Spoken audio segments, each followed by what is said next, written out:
The overweight population has grown exponentially over the last 20 years. In fact, since 1980, the number of overweight people has more than doubled in the world.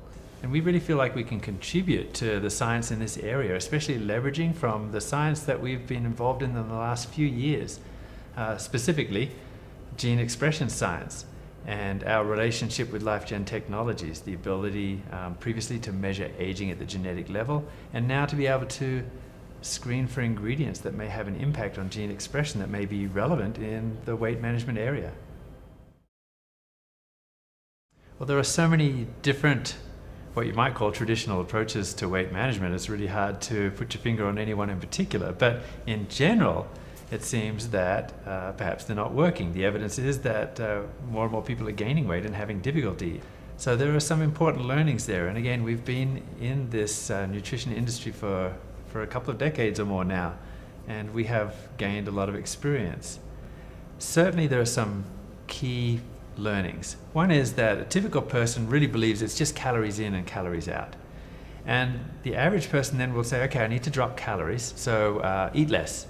And also the way that calories go out is by exercising, right? That's how we do it. So eat less, exercise more. What we are finding with that is that people are losing weight, but unfortunately they're losing adipose tissue or fat, and also muscle, which is actually critical to hold on to and not to lose. There's good reasons for that. This muscle is your metabolic engine. The energy that you expend when you are not exercising actually accounts for most of the energy that is expended. And it's logical when you think about it. Most people don't exercise 24 hours a day. So we need to pay attention to your metabolism while you're resting, and that means maintain lean muscle. The right approach will actually help you to maintain lean muscle mass. It's not just about calories in and calories out anymore. And that's correct, Mark, because I think the key thing to remember is that in a weight management program, it's not just about weighing yourself on a scale, because that doesn't tell you whether you are preserving at the minimum lean muscle. I believe that gene expression science is an important advance in our understanding of weight management. And particularly, there is a lot of new research findings associated with gene expression and how this phenomenon is impacting or affecting overweight people.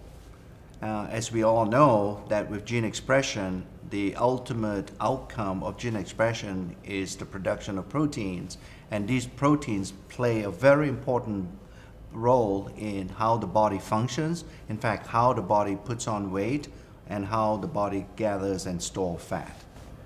And in fact, I think it's important for people to understand that our approach has always been to target the sources of any nutritional issues.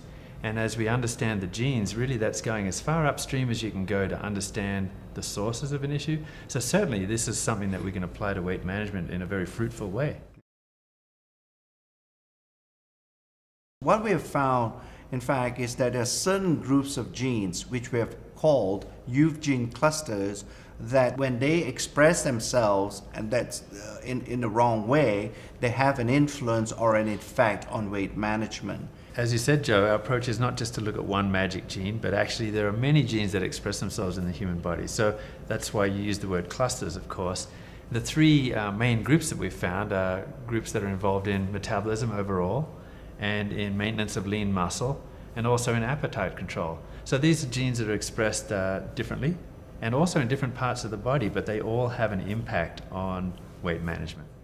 Yes, and in fact what that implies really that instead of using gene expression science to focus on just the fat tissue, we are also trying to see whether there are some things that we have to influence in the brain, for example, and also in the gastrointestinal tract. So if we can somehow influence all three aspects of these body tissues, we will have a much more profound impact on how we can control weight.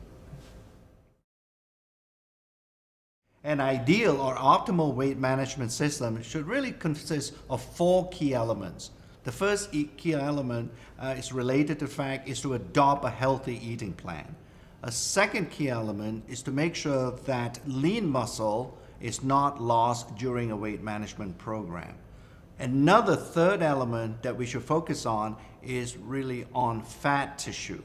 You know, when you lose weight, all that loss of weight should come from fat and no other tissue from your body, so that we can shape better, i.e. that our body composition reaches a healthy level, so you look better in front of a mirror and not just getting on a scale. And finally, the fourth element would be related to the fact that you should adopt a healthy exercise program. But in order to understand those key points better, it's nice to know what's going on in the body and in the cells. And gene expression science actually helps us to get a handle on that. What's going on in the adipose tissue? What's going on in the muscle? Are you eating the right kinds of food? Are you maintaining your lean muscle mass? Is this the right approach? An understanding of gene expression science can help to bolster our understanding about how we manage our weight. What we eat during a weight management program turns out to be incredibly important.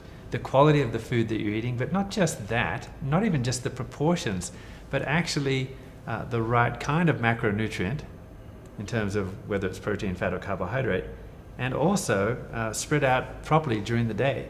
So you need to have a certain amount minimum of protein, for example, to maintain an amino acid pool in your body that's going to help you maintain muscle mass. It's going to be anabolic because it's actually helping to maintain the lean muscle tissue. And you can't overstate the importance of maintaining that lean tissue because that's your metabolic engine. And that's the problem with a lot of traditional diets, is you lose that muscle mass so that by the time your diet is over, you've lost some of that metabolic engine. That means that the calories that you're eating are not being expended in the same way that they were. You cannot sustain a diet. Diets are not sustainable. Our program consists of an eating plan which is sustainable, that you can adopt for the rest of your life.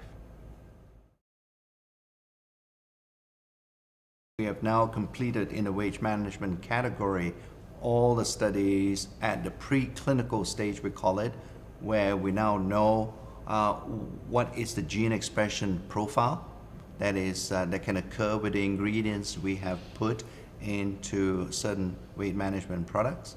And we have now advanced to a stage where we are understanding how weight management happens in a clinical study. We've just completed fairly recently a study that had about 70 people in it, about 2/3 of those women, and we were able to present those data at a recent very large meeting of scientists called Experimental Biology in Boston this year, and that was interesting.